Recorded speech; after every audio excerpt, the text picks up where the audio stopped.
শপথ করতেছি যে পরীক্ষার সময়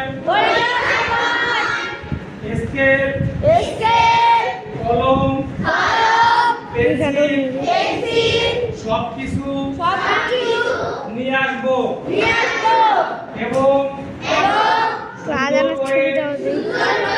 ভালো মস্তিষ্কে প্রশ্ন ধরে ধরে